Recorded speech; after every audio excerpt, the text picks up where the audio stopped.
Makes sense. I guess the two key points there is the downwind boat handling skills, and then when to know what angle to sail. I guess are the two. Well, key, that the and two you know key the Spanish points. were also really good at.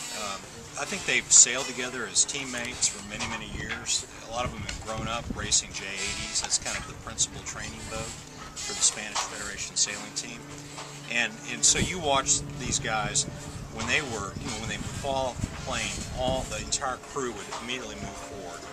Once they got up on a plane, everybody would be back in unison. So their crew weight, movement, their ability to keep the boat flat, heel the boat up when they needed to get home, they were completely in sync with one another.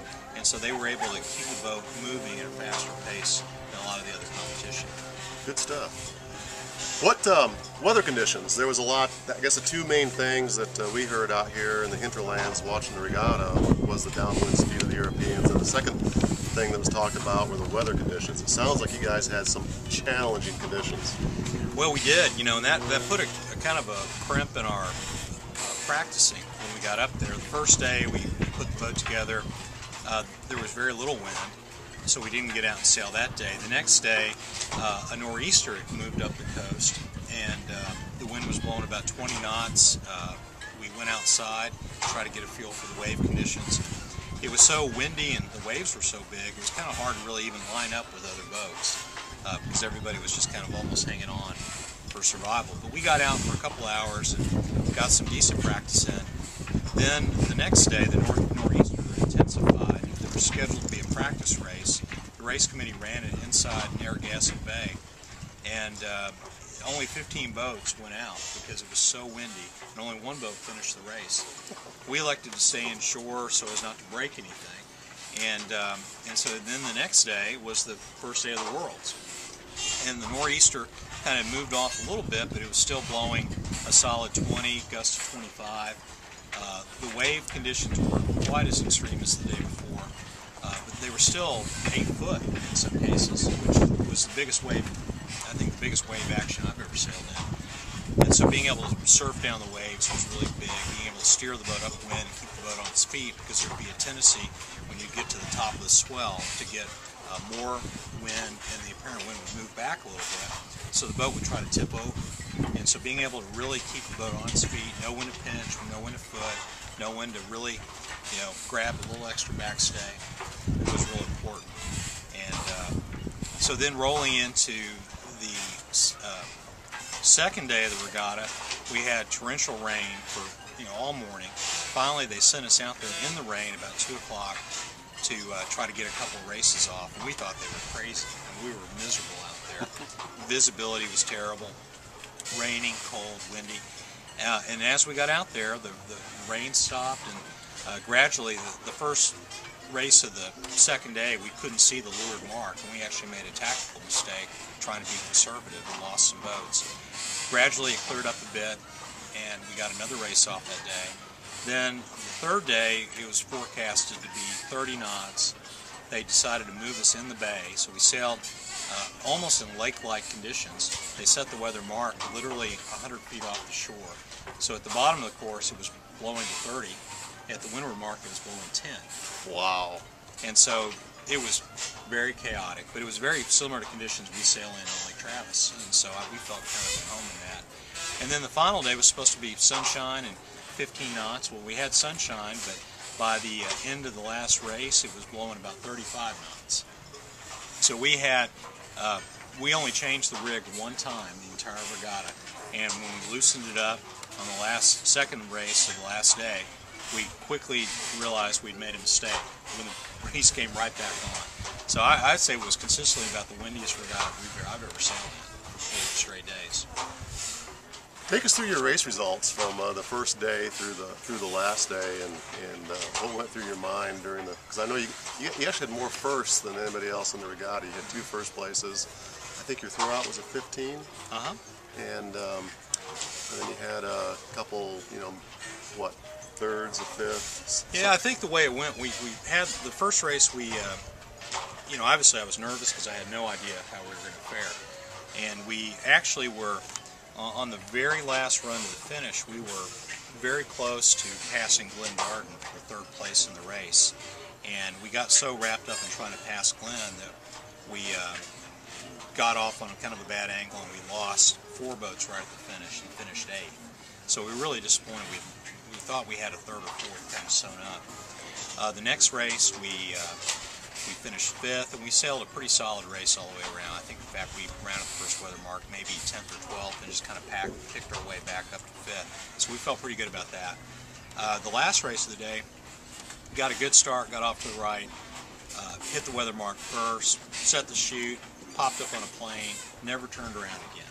And by the time we got to the leeward mark, we were 100 yards ahead. And we held on and won the race pretty convincingly. Then the second day, right after all the rain stopped, we had a pretty bad start, but we rounded the weather mark about 7th.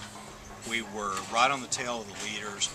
We decided to jibe away because we weren't sure where the weather mark was, and we wanted to try to get more to the middle of the run so we wouldn't be surprised by being. So it was kind of a conservative move, but a big puff came in from the right, and we lost 15 boats. Oh. And then we got to the leeward gate, and everything just went crazy, and we got caught up with a bunch of other boats. And so at one point, we were probably 25th, and we rallied back and got a 15th, and we were pretty disappointed, obviously. We thought we'd really had let one go by jibing away like that. And then the last race of the day, the breeze came on strong again, got a good start, played the left middle, and rounded the mark first, got up on a plane, and we were gone again. And we won that race by another 100 yards. And so once we got, kind of our tactics kind of got to the point where if we can just get a good start, stay clear, sail our own race, we felt like we might have been the fastest boat upwind in the regatta. Maybe only other boat we thought had comparable speed was Jeff Johnstone, and he was having a lot of downwind issues at first, and that kind of held him back a bit. But upwind, we thought we were faster than the Spaniards. So then we get into the 3rd day, and that's when we sailed inside the bay. Got a good start in the first race, played the left side, rounded about 7th, immediately passed some boats. Were in first place at the last weather, halfway up the last weather leg. We let Stu Johnstone and his team, Rascal, come in from the far left, got ahead of us. We almost passed him at the finish and got a 2nd in that race. But then I think we ended up with another 2 more 4ths and a 7th on a day that was topsy-turvy. Big shifts coming in, huge gusts, boats turning over, mast breaking, lots of general recalls, black flags, 20, you name it, it was happening. And we managed to have the lowest score of the day. So we were feeling pretty darn good about that. Yeah. So we went into the last day of the race, regatta, 1 point out of first, with the leader having a black flag from the day before. So they could not afford another bad race. We were tied for 2nd with the ECC guys that ultimately won the regatta, 1 point out of first. We played the left part of the beat. John thought the breeze was stronger on the left. We got to the weather mark, thinking we were going to round in first, only to have a shift come in at the end. And so the ECC guys, actually, we rounded right in front of them. They thought, and the boat in front of us thought that we had hit the mark, and we were absolutely positive we had gotten around it, although it was only by inches. But they were both yelling at us, and so we decided we didn't want the outcome of the regatta to come down to a protest. Right. So we decided to do our penalty turn, and we didn't really lose much by doing that. And we ended up finishing 4th in that race, 1 point behind ECC. And the guys that were winning the regatta had about a 20. And so now they were sort of out of the picture, at least temporarily. So we were only 1 point down going into the second to the last race. And I guess in the haste to get that race off so they could get all the 11 races in the series, the wind piped up to about 25. Big header hit right before the start. The majority of the fleet did not lay the starting line. We got caught below the line. I thought about tacking off for a minute to port, but it was too risky to try to cross the starboard tack boat, so I jibed around. But we started probably 30 seconds late. Had to duck every boat on starboard tack, but we managed to get around the next weather mark, back up in about 10th or 12th. The ECC guys were actually right with us, maybe just ahead of us, and we passed them. They had some problems, and we finished that race in 8th, and they had an 18th. So now going into the last race, we had a 5-point lead.